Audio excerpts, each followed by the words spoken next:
তো আজকে যেটা আমি ট্রেড দিয়েছিলাম 1:2 অলরেডি বুক হয়ে গেছে, আমার টার্গেট 1:5। তো 1:5 যদি আমার বুক হয়ে যায় তাহলে আমি ট্রেড বন্ধ করে দেবো। বাট ট্রেড বন্ধ করে দিলে এটা নয় যে আজকের যে চার্ট বা আজকের যে মার্কেটটা চলেছে আমি ওয়াচ করবো না, আমি ওয়াচ করবো রাতে, ওয়াচ করবো আমি রাতে। মানে প্রত্যেক দিন তোমরা যদি ট্রেড করো, যে সারাদিন তোমাকে ট্রেড করতে হবে, 9:15 থেকে 3:30 অবধি ট্রেড করার কোনো দরকার নেই। তোমাকে ট্রেড করবে যতক্ষণ তোমার, হ্যাঁ, একটা ট্রেড প্রফিট হলো, সেকেন্ড ট্রেড প্রফিট হলো, তারপর ট্রেড প্রফিট হলো, তিনটের বেশি ট্রেড করবে না। আমি যে বলছি তোমরা তিনটের বেশি ট্রেড করবে না। আর যদি লস হয় তো একটা লস হলো, দুটো লস হলো, বাট ছোটো ছোটো লস করবে। যখন বেশি লস করবে তখন পুরো ট্রেড বন্ধ করে দেবে।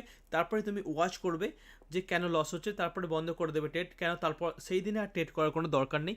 এটাই আমার বলা, যে সবসময় নিয়মে চলবে। যখন ট্রেড করবে, যদি প্রফিট হয় আর একটা করবে, যদি প্রফিট হয় আর একটা করবে, বাট তিনটের বেশি করবে না, তিনটের বেশি ট্রেড করবে না। যদি যখন লস হবে, সেম দুটো লস হবে, তখন তুমি বন্ধ করে দেবে। আর কেন লস হচ্ছে সেটা তোমাকে ওয়াচ করতে হবে। আর এটাই বলা যে আমার যদি আজ 1:5 হয়ে যায়, আমি ট্রেডটা এখানে লাইভ ট্রেড বন্ধ করে দেবো। সারাদিন লাইভ ট্রেড করার কোনো প্রয়োজন নেই।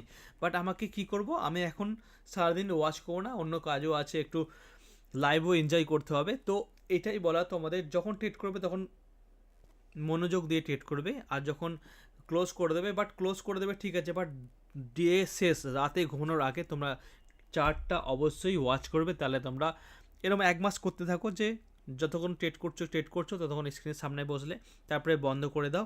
তারপরে রাতে শোয়ার আগে ওয়াচ করো, দেখো তোমাদের ট্রেডিং সুধরে যাবে।